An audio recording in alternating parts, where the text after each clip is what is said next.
George Kilpatrick, Inspiration for the Nation, celebrating people we feel good about. Sister Ministers in the house. What I need to say about it. Seretta McKnight and I are both alumni of Syracuse University. She is the co-founder of the Black Celestial Choral Ensemble. She has her own radio show. The sisters testify before Congress. She's got her own ministry, okay? But she's here today because something really special has happened. Now, you have heard from Frank Malfitano on the show today about Jazz Fest. The dates are June 21st to June 25th. And at the time that we first talked with Frank Malfitano, he couldn't really say much more about what was going to happen at the first opportunity, the first annual Gospel Meets Jazz brunch, lunch, concert on June 25th at Hendricks Chapel on the Quad at Syracuse University. All he can say is that we're putting it together. But guess what? Seretta's here to tell us it's put together now, sister. Let's go. What's going on? My good friend and Gemini brother and brother at large, George Kilpatrick, inspiration for the nation, still inspiring, still motivating. I am so proud of you, my brother. Listen, thank you so very much for allowing us to come on and share. You know, we ask you to be on the committee as well as so many other distinguished individuals who have come through the Black Celestial Choral Ensemble of Syracuse University. And needless to say, this will be as part of Jazz Fest. Well, Frank's an alum too. Right. So this will be as part of the Jazz Fest, the inaugural Return to Community, a gospel jazz experience. Come on. And it's going to be where we're rolling it back, George, to do that bridge between the campus and the community. And we know that's something that BCCE as ambassadors for 46 years. Yes. Okay, we've been right. on the campus. You've always invited the community to be a part of it. And the community embraced us. And which made BCC, Black Celestial Choral Ensemble, made BCC one of the unique arms on the university, doing that along with Community Folk Arts Center, but doing that automatic community. Like you sensed early on that this just wasn't about the university. It was, okay, let's roll it back and then bring it forward. When I attended Syracuse, our class was the largest class of color to enter, Black folk to enter the university at that time. And what happened, there was a void, George. There was a void with respect to a sense of home.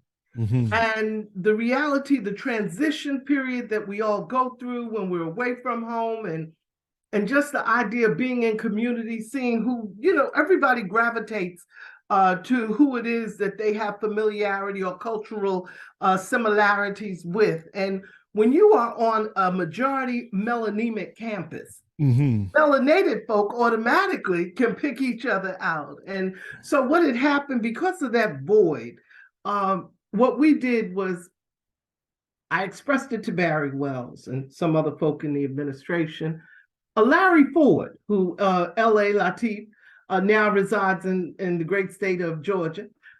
He certainly had the same vision. We had met like our second day up at Syracuse. Mm-hmm. And so there was Irvin Allgood, who also shared that whole feel, if you will. And it was a thing of, oh, we're going to get together, blah, blah, blah. But between Hendricks Chapel and Steele Hall is where LA introduced me to Irvin Allgood. And what happened after we all fellowshiped for a minute right there, just kicking it all the way live, I invited folk to a meeting. The Student Activity Center, you remember, George, was on the corner of Walnut and whatever that street was, the SAS used to be on, Marshall, wasn't there, something like that? Anyhow, we were on the second floor. Mm-hmm. 7 of us showed up. Mm-hmm. Okay, 7. So we became the Magnificent 7. And from there, the Black Celestial Choral Ensemble was birthed and formed because there's no music like gospel music except jazz. Here we go. All right. See how you did that? Yeah, truly American art forms. And I believe, wasn't that 77? Because that was my freshman year at Syracuse. I'm telling now. Look, nobody would believe we're the age we are. So from that, when the fall came, I appointed Norman Lyons, the voice director from the initial meeting. Of course, I was director and Irvin was my assistant director. And then Larry, we had different roles. And Hermione James was the music director at that time. Paris Wade, she was another. Cheryl's name escapes me right now. But in other words, we were the Magnificent Seven. Well, by the fall, you know what happened by the fall of 77. We had over 100 some odd folk that wanted to find out what was going on and to participate. And we leveled off at about 50. The bottom line is that through the challenges and coming out of, especially this season that has been like none other, coming out of Corona, if you will. They say COVID, I say it like this, my brother. Yeah. Listen, when we talk about Corona, we no longer will think of blue skies, a beach, or sand, or a bottled beverage. Right. Right. But rather this thing that decimated. Even in the midst of it, under Gabrielle Pinckney's leadership, these young people stayed together. And it's like a rebirth when we talk about the Magnificent Seven rides again. And that's what's going to happen on June 25th, when, as a part of Hendricks Chapel's hosting, you know, you'll hear Dean Conkle, who, of course, thank God for visionary leadership, if you will. We have him as the dean of Hendricks Chapel, and he coined it. Hendricks Chapel is the center, yes, of the heart of Syracuse University. And if Hendricks Chapel is its heart, then BCCE is its soul. Come on now, come on. So we're gonna bring all that together when we host the Dillard University Concert Choir. They're coming up as our special guest. Sister Cora, the First Lady of Gospel, Cora Thomas, right there in Central New York, will be directing and is also on the committee. And we're going to have a whole mass presentation with the Syracuse Community Choir. And those of you interested in participating, by all means, shout her out. And then, of course, we have Tag BCCE supporting BCCE. So the alumni group of the Black Celestial Choral Ensemble will be in support of the Black Celestial Choral Ensemble. And we are just going to give God glory. We're going to minister. We're going to expose folk to the marriage of gospel and jazz that has existed since time immemorial. So it's going to kick off, George, and I know I'm excited about it, man. You know, it's going to kick off with this grand finale to National Grid Syracuse Jazz Fest 2023. Shout out Frank Malatano. With this bruncheon. That's what I call it. You call it a bruncheon. A bruncheon, because it's the fusion of brunch and lunch. Yes. And that's going to go from 12:30 to about 2:30. And then we're just going to move on into the chapel. It's going to be, I mean, we've got the big setup of the tents on the quad, the menu, outrageous. And then we're going to gravitate into Hendricks Chapel and experience this fusion of gospel meets jazz, and with the spirituals, the whole, it's gonna be awesome.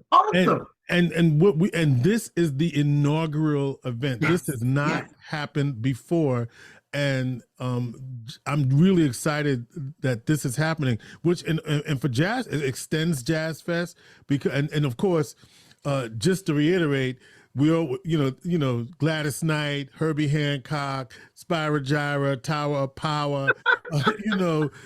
Stop. You're talking about the Empress of Soul. Right? The Empress who mixes jazz and soul, who fuses it all together herself. Miss Gladys, okay? Miss Gladys. And so it's going to be a great time. Yeah.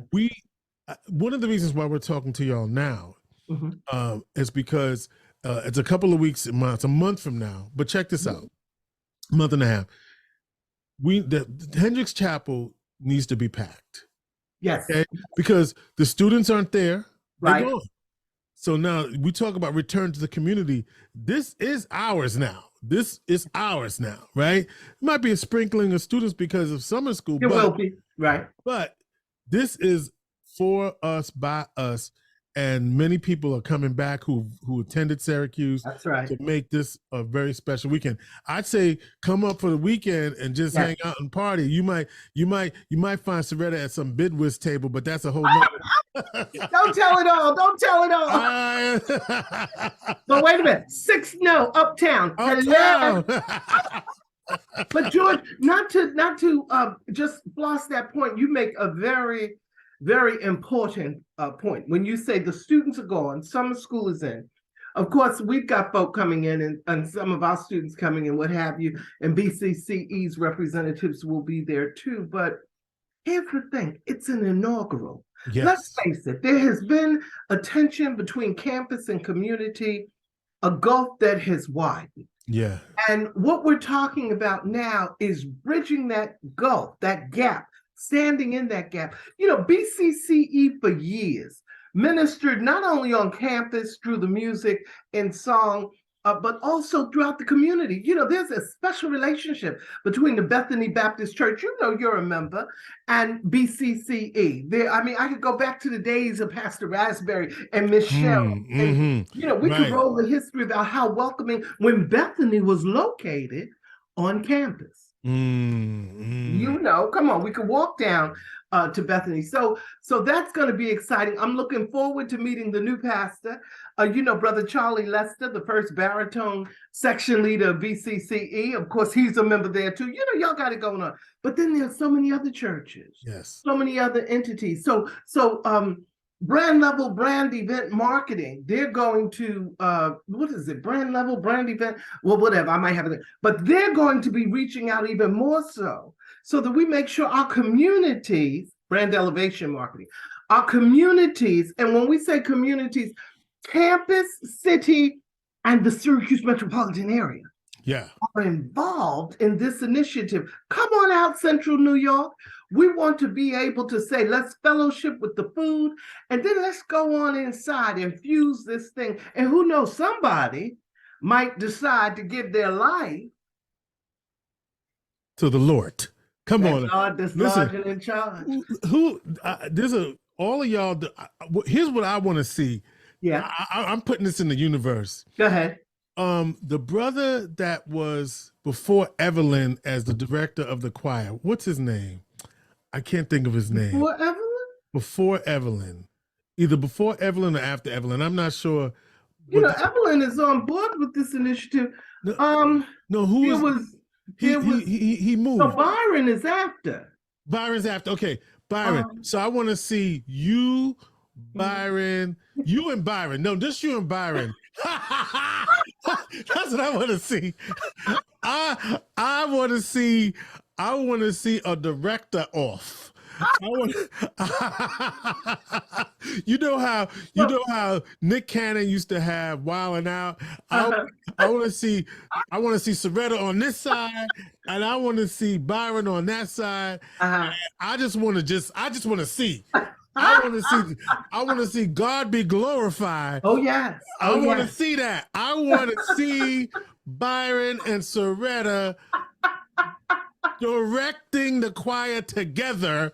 I have to see that. I'm just saying. Well, listen, when we were in Atlanta back in what was I think it was 19, right before the pandemic hit, and you know that relationship of Dr. King, Ebenezer, Syracuse University, Dr. Willie, and our good friend and brother, the Reverend Dr. Senator Raphael Warnock had delivered the King message that year, and we all did. Right. We went to Atlanta prior to him coming up on campus, January 22 to the university.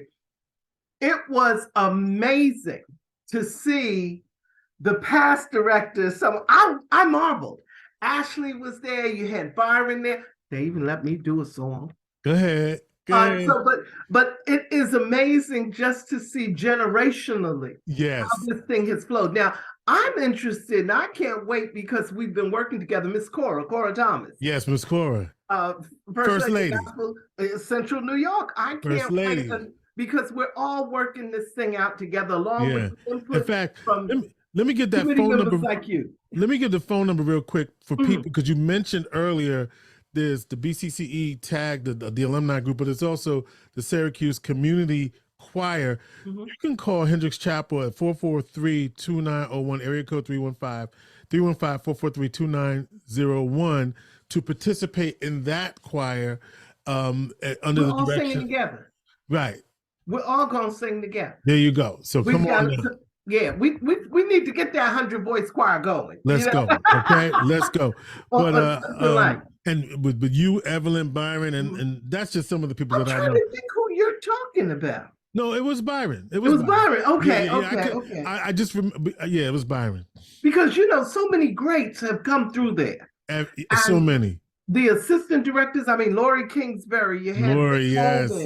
The plethora, it just goes on and on. But the unique thing about BCCE, especially at that time, and as we continue on campus, all organizations, George, have been challenged. Yeah. But we have always managed to maintain where there was a very special relationship between the Pan-Hellenic Society, particularly Delta Zeta chapter Alpha Phi Alpha.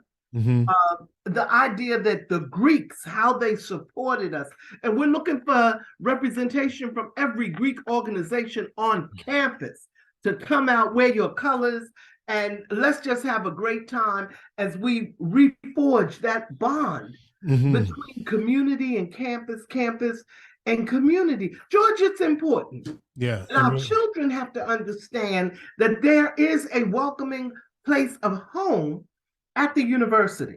The chapel has been there time immemorial, but what's going to be important with this inaugural one is that folk are going to leave this Jazz Fest, especially in times like these, lifted, more loving, kinder, more compassionate, and have a real understanding of how we are more alike than we are different. Return to Community, a Sunday gospel jazz service. Sunday, June 25th, a pre-event bruncheon. I'm going to take that what Sister Seretta called it, a pre-event bruncheon, 12:30, under the tent on the campus, on the quad at Syracuse University. Free parking is going to be available at the admission garage, and everything is free. Everything is free. Well, we know that because Jazz Fest is free. It's a free event. Right. So there's no admission to anything. It's the largest free Northeast Jazz Festival, largest free event in the country, really.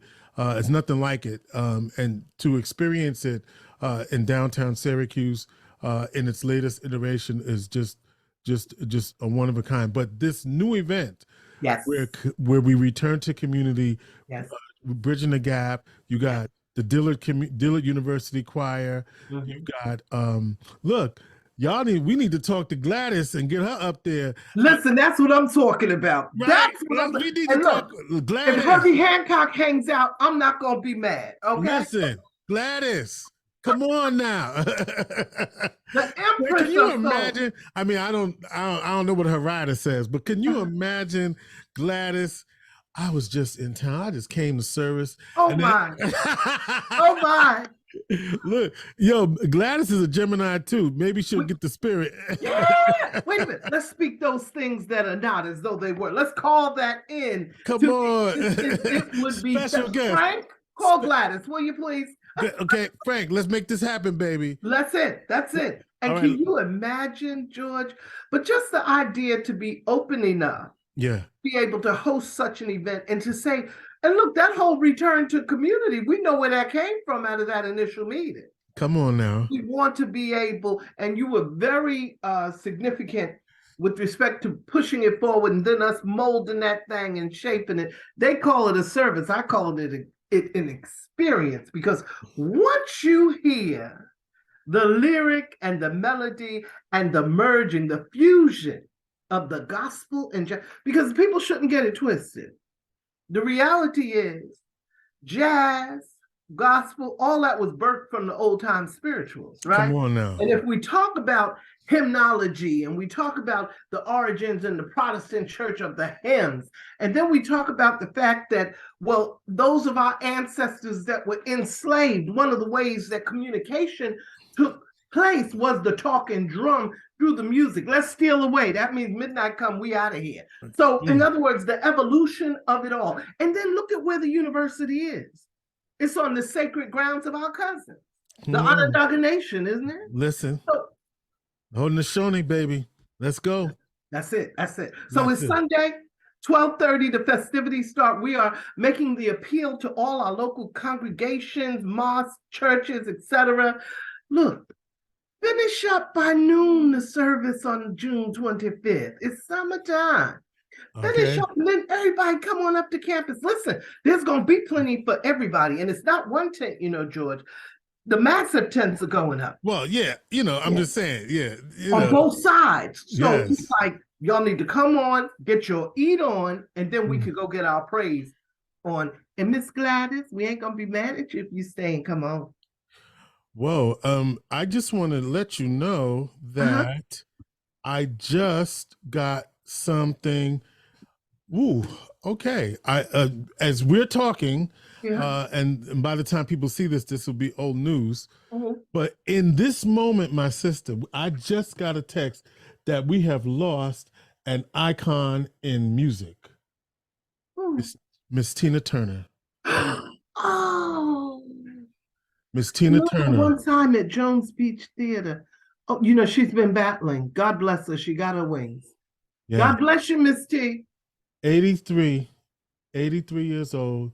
Wow. She passed away at her home in Zurich, Switzerland. Yeah. Yes. God bless her. God bless her. And so as we talk about history in this moment and icons, the fact that came across my time at the time of this conversation, there's something about that, and I don't, you know what I mean. There's something to that. So, but we pray for her family, her continuing family. Yes. And listen, she suffers no more. Amen. She suffers no more, and she's left us a body of work that is phenomenal. Come on now. All right. She does a good job in the city. All right, wrap this thing up again. Let's talk about it. What's happening on June 25th?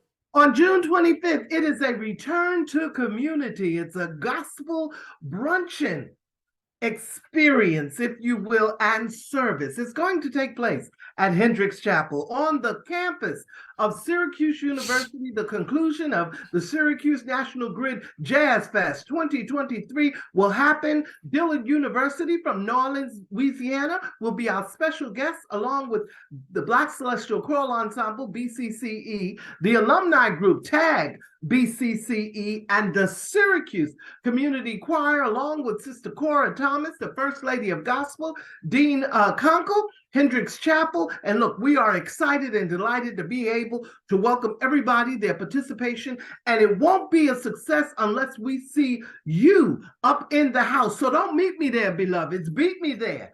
Up to the campus of Syracuse University on June 25th, 12:30 p.m. so we can have a beautiful, beautiful brunch on the quad, and then go on inside and get our praise on. And George Kilpatrick, you are the bestest of the mostest, and I thank you so very much, my brother, for allowing us this opportunity to share. Inspiration for the nation. Thank you, Miss Seretta McKnight. Mwah.